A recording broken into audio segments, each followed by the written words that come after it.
Alright guys, 2005 Corolla XRS.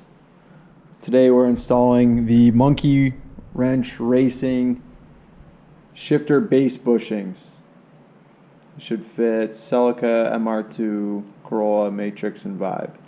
And I think it's 8 pieces that just create a more solid platform for the manual transmission assembly to sit on. So without further ado, let's get into it. Alright, so we're going to unscrew the shift knob.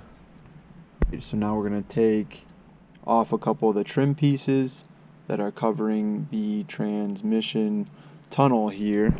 So the pull point on this piece is going to be right back here.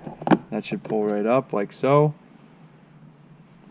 And then if we come over to the shifter, I'm going to use 2 hands and pull up from this point right here, and I'm going to use 2 hands just so I be careful and don't rip the boot. Alright, once this piece is out, that translucent colored plug just pulls right out from the cigarette lighter. No clips, just pull. Alright, next is just going to be 2 Phillips heads. Boom, boom. Alright, this is the clip that routes to the electrical source for the cigarette lighter in the center console here.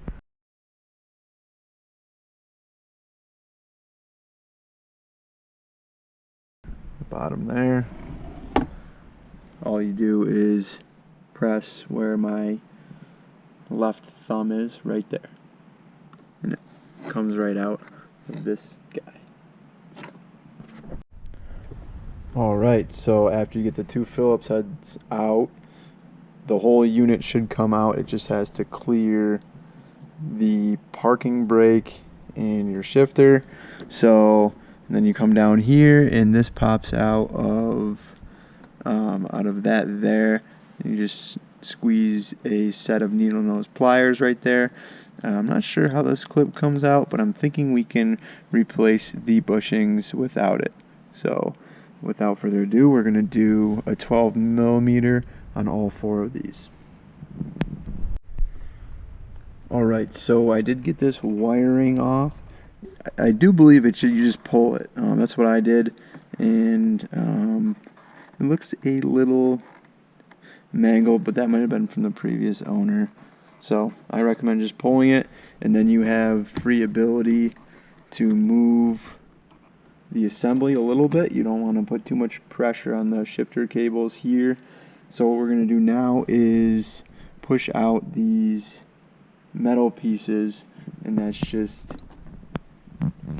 a cylinder that goes to the bottom, and we're going to replace this rubber housing bushing with metal, and it's going to go on both sides. Should give us a more precise feel. Alright, so we got them all out. All I did was provide some elevation for the assembly, and then I took the closed end of the needle nose pliers and just put some pressure on the metal to push them through the bottom. And then I pushed the rubber bushings here up from the bottom just by bending them in with my fingers and providing pressure.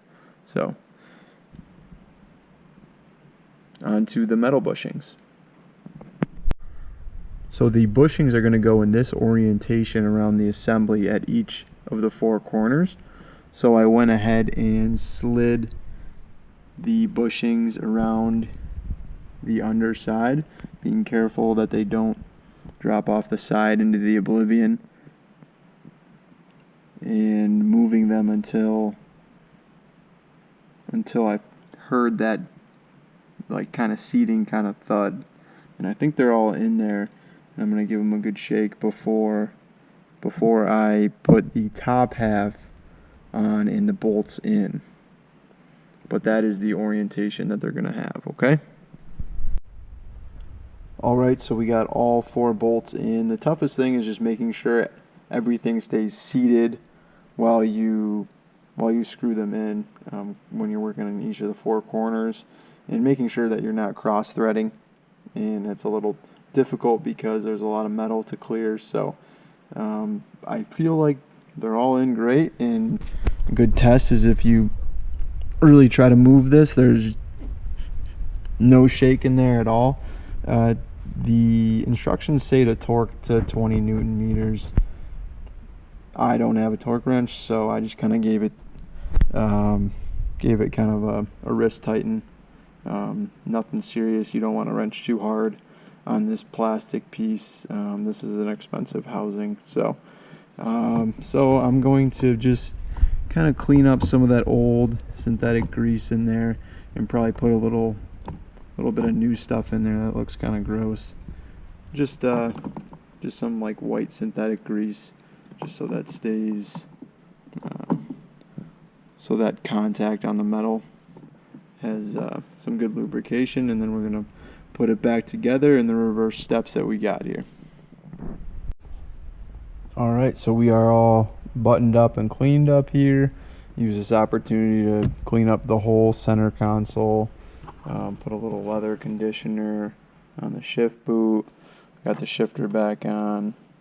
So I can tell you already it feels a little bit more crisp, a little bit more clunk, and there's less guessing between gears without even driving it with my wrong hand. I can already tell that. So this appears to be for, I think it was 20 some bucks for the shifter base bushings.